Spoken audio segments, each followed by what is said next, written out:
He's been out of office for 3 months.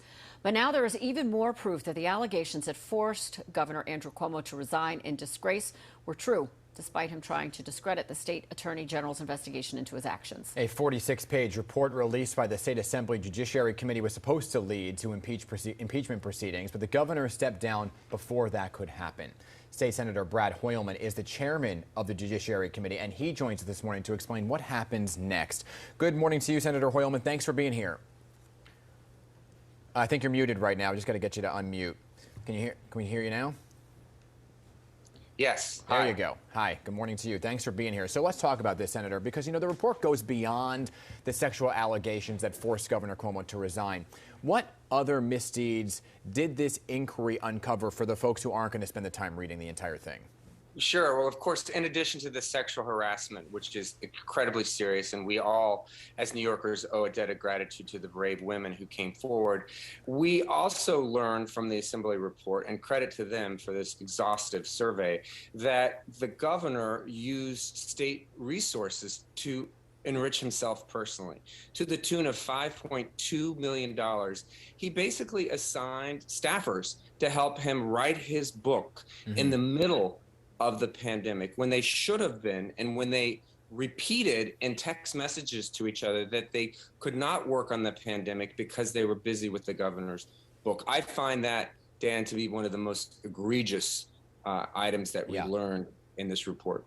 And once he resigned, and he could no longer be impeached on all of this, and these are following on the allegations that, of course, the Attorney General put forward.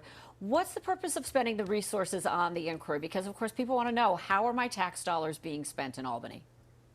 Well, I think it's incredibly important that we pass this investigation in context. Remember that the Assembly had already begun the investigation before the governor had resigned. And there were a lot of open questions about the book, about nursing home deaths, about the safety of the Mario Cuomo Bridge. And I think the Assembly's report really enabled us, as both senators and Assembly members and the public, to understand the extent of misdeeds that were occurring around us in plain sight.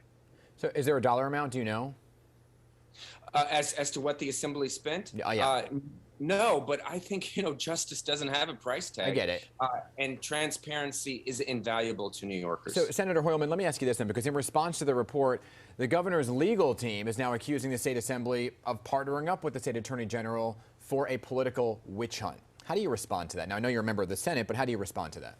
I think it's nonsense. I mean, political maybe if this were a partisan endeavor, but it's not. We're Democrats investigating a Democrat. So there's no partisanship here. And I think that this report really confirms the integrity of the Attorney General's report. And I think New Yorkers now can rest easier knowing that they have a state legislature that's going to get to the bottom of the truth, no matter who's in power, including members of their own party.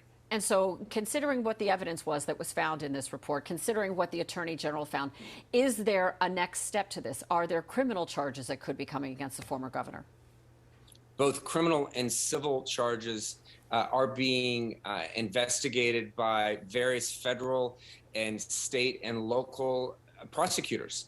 So I think that this report is also helpful to them. I mean, they went through 600,000 pages of evidence and interviewed hundreds of witnesses. So I think this is helpful to those prosecutors to understand whether the governor has to return that $5.2 million, which I think he most certainly should, and whether he is charged with a misdemeanor, which is an open question. Now, for those who don't know, and I know we just kind of highlighted it, but once he resigned, he could no longer be impeached, right? But he can still run for another office. So with this report now out, does your focus now end for the state, for the Senate and for the Assembly, and now focus on other statewide matters, and it's kind of out of your hands?